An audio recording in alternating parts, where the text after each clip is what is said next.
کے بعد کبھی کسی پارٹی کو 2 بار نہیں آنے دیا، اور نہ صرف ہم عمران خان کو 2 بار لائے، انشاءاللہ تیسری بار تو ریکارڈ نمبرز میں لائیں گے۔ عمران خان نے خیبر پختونخوا کے لیے تو بہت کچھ کیا ہے، اس کی بیسس میں پورے پاکستان میں بھی آیا۔ انشاءاللہ 8 فروری کو آپ کی سپورٹ کے ساتھ پی ٹی آئی دوبارہ بھی آئے گا۔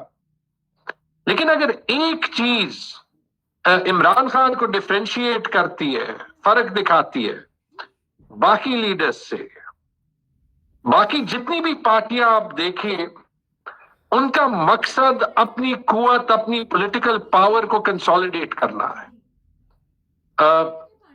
آپ سب ووٹر، سارے پاکستانی، ان کے لیے ایک ذریعہ ہے پاور تک پہنچنے کے لیے، اور یہ اسٹیٹ سارے پاکستانیوں کے لیے کام کبھی کیا نہیں ہے، اسی لیے ہمارا اتنا بڑا ڈایاسپورا باہر بھی ہے۔ میں نے خود 16 سال باہر گزارے اور واپس آیا کہ کوشش کریں کہ یہ بدلے۔ لیکن اگر ایک چیز وہ فرق دکھاتی ہے کہ عمران خان کی حکومت کیا کر سکتی ہے، وہ ہے صحت کارڈ۔ کیونکہ آپ سوچیں کہ پاکستان جیسے ملک میں وہ کام ہو جس پہ آج تک امریکہ میں الیکشنز ہوتے ہیں کہ سب کو یونیورسل ہیلتھ انشورنس مل جائے۔ اور وہ کیوں ضروری ہے؟ کیونکہ آپ ہماری صحت کا نظام لے لیں، آپ ہمارے ایجوکیشن کا نظام لے لیں، ہمیشہ اگر کسی کو آگے جانا پڑتا تھا تو سفارش کے ساتھ، ہاسپٹل اسی کے لیے کام کرتا ہے جس کے پاس سفارش ہو۔ اور میں صرف غریب آدمی کی بات نہیں کر رہا، میں مڈل کلاس آدمی کی بات کرتا ہوں، اپر مڈل کلاس آدمی کی بھی بات کرتا ہوں۔ کیا فرق پڑتا ہے کسی کی 2-3 لاکھ تنخواہ ہو؟ ایک دل کا آپریشن 3 لاکھ، 3.5 لاکھ، 4 لاکھ کا ہوتا تھا۔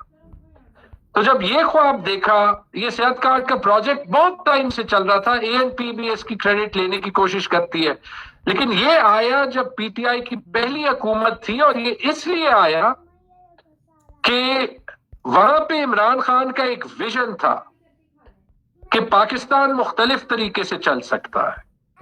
تو ایک جو ڈونر جنریٹڈ پروجیکٹ تھا، وہ جب آیا تو وہ صرف 4 ڈسٹرکٹس میں نہیں آیا، وہ ود ان اے ایئر، 1 سال کے اندر وہ پورے خیبر پختونخوا میں پھیل گیا۔ اور جب ہماری دوسری گورنمنٹ 2018 میں آئی تو 4 میں سے 1 پختونخوا کے لوگوں کے پاس یہ تھا۔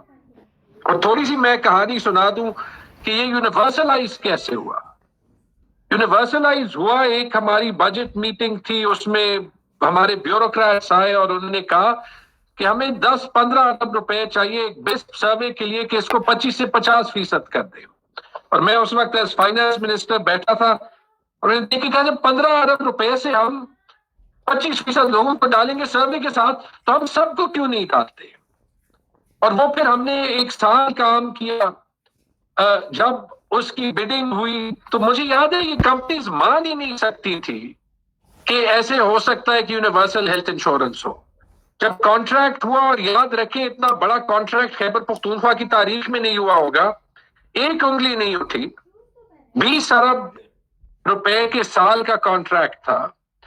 جب ہم نے خان صاحب کو بتایا اور خان صاحب کو کہا کہ اس کی اوپننگ آپ نے کرنی ہے اگست 2021 میں، یا اگست 2020 میں، تو مجھے یاد ہے جب خان صاحب بات کر رہے تھے صحت کارڈ کے لانچ پہ، اور یہ کووڈ کا وقت تھا، اور پرائم منسٹر ہاؤس میں ہم نے ایک سوشلی ڈسٹنس ایونٹ کیا تھا، تو مجھے یاد ہے جب خان صاحب اس کو ایکسپلین کر رہے تھے یونیورسل صحت کارڈ کو، تو ان کی آنکھوں میں نے دیکھا، اور وہاں سے پتہ چلا that it clicked in his mind، ان کی ذہن میں کچھ آیا کہ یہ تو اگر پوری پاکستان میں آ جائے تو ایک انقلاب ہو جائے گا، اور وہ ان کا مشن بن گیا۔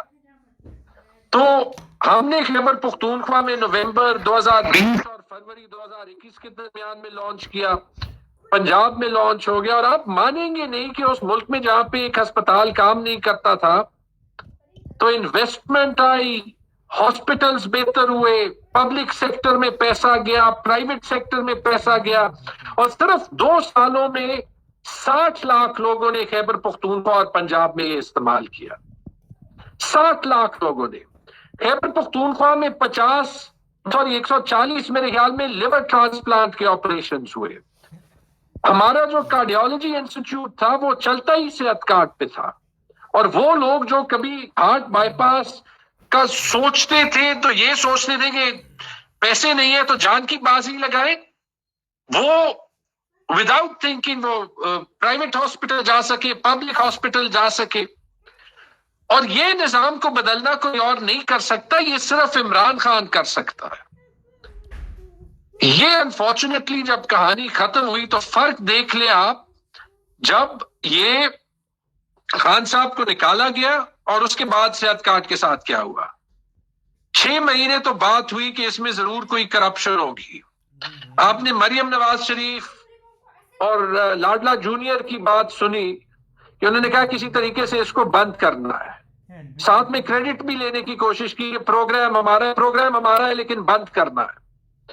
کرپشن کی بات نہیں چلی کیونکہ 3 اس کے آڈٹس ہوئے تھے، کیونکہ آغا خان یونیورسٹی نے جب اس کا دیکھا، اس کو ہم نے ان کو دیا تھرڈ پارٹی آڈٹ کے لیے، تو ان کے جو سب سے اسٹیمڈ پروفیسر ہیں ذوالفقار بھٹا، انہوں نے کہا کہ جو جتنا اس کا امپیکٹ ہے ہم سوچ بھی نہیں سکتے تھے.